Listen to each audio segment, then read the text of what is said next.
Hello students, class 12 का chapter number 3 चल रहा था। उसमें नेक्स्ट टॉपिक जो हमारा आता है मेंस्ट्रुअल साइकिल। इससे पहले हमने फीमेल रिप्रोडक्टिव पार्ट के बारे में डिटेल पढ़ा और ओवम किस तरीके से रिलीज होता है उसके बारे में डिस्कस किया था। अगर हम बात करें, कुछ टर्म्स आती हैं जिनको हमें इससे पहले जानना होगा जब हम पूरी मेंस्ट्रुअल साइकिल को पूरी डिटेल में पढ़ेंगे, कि जो रिप्रोडक्टिव साइकिल्स है प्रीमेट्स में, जैसे आपके प्रीमेट्स में कौन आते हैं, मंकी, एप और ह्यूमन बींग्स आते हैं, यानी मानव हम प्रीमेट्स में आते हैं। उनके जनन चक्र को क्या कहा जाता है, मेंस्ट्रुअल साइकिल कहा जाता है। यहाँ मैंने आपको हिंदी में टर्म्स भी लिख दी हैं, थोड़ा सा एनसीईआरटी से जब आपको रिलेट करेंगे तो इनको देख लीजिएगा। जब यौवनारंभ जो प्यूबर्टी हम कहते हैं होती है, स्टार्ट होती है, तो उस स्टेज में जब आपकी मेंस्ट्रुअल साइकिल शुरू होने वाली होती है उसे हम मेनाक कहते हैं, यानी रजो दर्शन। और ये जो मेंस्ट्रुअल साइकिल है आपकी, वो क्या होता है 50 इयर्स ऑफ एज पर रुक जाती है, तो उसके लिए एक टर्म है मेनोपाज, और हिंदी में उसे कहते हैं रजनोवृत्ति। ये 1 मार्क्स में ये टर्म्स आपसे पूछ ली जाती हैं, तो इन टर्म्स को आप देख लीजिएगा।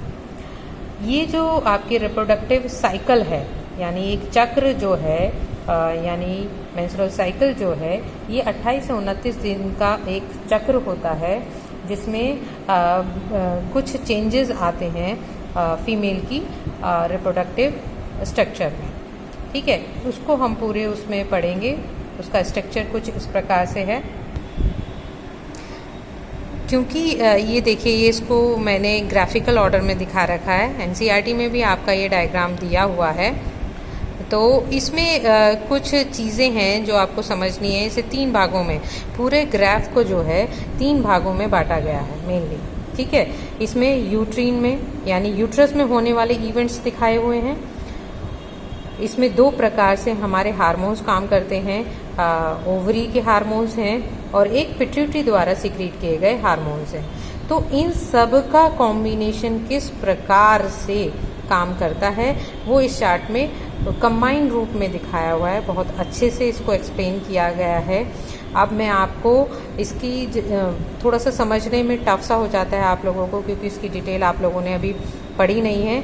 ये वाला पूरा ओवरी का जितना भी इवेंट है हम इससे पहले वाली वीडियो में पढ़ चुके हैं, लेकिन अब हम ये देखेंगे कि कॉम्बिनेशन के रूप में ये साइकिल किस तरीके से वर्कआउट करती है। इस पूरी साइकिल में क्या होता है, एक ओवम रिलीज होता है ना। तो अगर हम देखें तो जब स्टार्टिंग से इधर हमने डेज दिखाए हैं पूरे 29-28 डेज़ की अगर ये होती है साइकिल, तो इस तरीके से डेज़ में हमने डिवाइड कर दिया है। और स्टार्टिंग से अगर हम देखें तो 1 to 5 डेज़ तक ब्लीडिंग फेज़ होता है, जिसमें ब्लीडिंग होती है। अगर यूट्रस के इवेंट्स को हम यहाँ पर गौर करें तो ये जो रेड कलर से मैंने दिखाई हुई है, ये ब्लीडिंग फेज़ है। उसके बाद आती है फॉलिकुलर फेज़, जिसमें फॉलिक्यूल्स डेवलप होते हैं।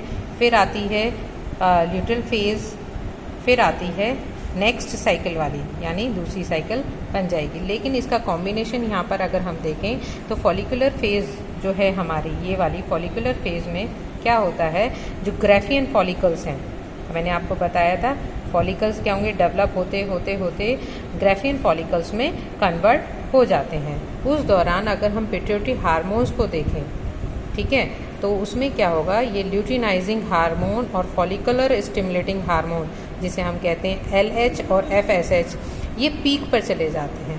ये क्या करते हैं, पीक पर जाने के लिए ये जो ग्राफियन फॉलिकल के रैप्चर होने में मदद करते हैं।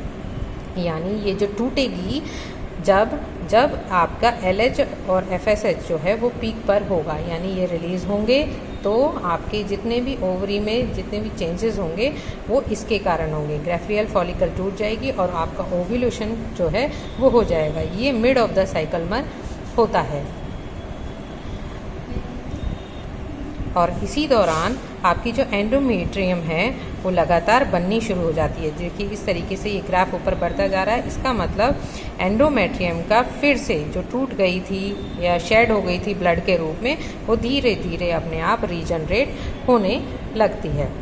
यहाँ पर ही आपका जो एस्ट्रोजन लेवल है, अगर हम ओवरियन हार्मोन्स को देखें, एस्ट्रोजन लेवल भी पीक पर जाता है। यानी ग्राफियन फॉलिकल जब टूटती है तो आपका LH, FSH और एस्ट्रोजन लेवल जो है वो बहुत पीक पर चला जाता है। फिर उसके बाद ड्यूटल फेज जो आती है आपकी, जो 14वें से लेकर 21वें दिन तक रहती है, उसमें क्या होता है, आपका जो ये ग्राफियन फॉलिकल है वो कॉर्पस ल्यूटियम में बदलना शुरू हो जाता है। अब ये कॉर्पस ल्यूटियम मैंने आपको पहले बताया था क्या रिलीज़ करेगा, ये प्रोजेस्ट्रॉन रिलीज़ करेगा।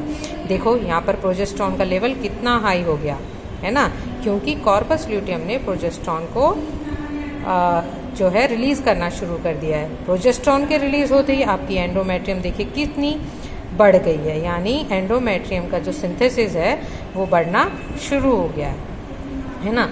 अब अगर यहाँ पर आपका ओवम जो है, अगर हमारी एंडोमेट्रियम बढ़ रही है, तो अगर यहाँ पर आपका जो ओवम है इस दौरान निषेचन की क्रिया इसमें हो जाती है, तो आपका डेवलपिंग एम्ब्रियो जो है इस एंडोमेट्रियम में निषेचन वो आराम से अटैच्ड हो जाएगा, है ना। अगर निषेचन की क्रिया नहीं हो रही है तो प्रोजेस्टेरोन लेवल आपका डिक्रीज हो जाएगा, घट जाएगा, इधर से LH भी घट जाएगा, है ना। सब हार्मोन लेवल जो डाउन हो जाएंगे और हमारे मेंसेस स्टार्ट हो जाएंगे, यानी ब्लीडिंग, फिर से ब्लीडिंग फेज हमारा जो है स्टार्ट हो जाएगा।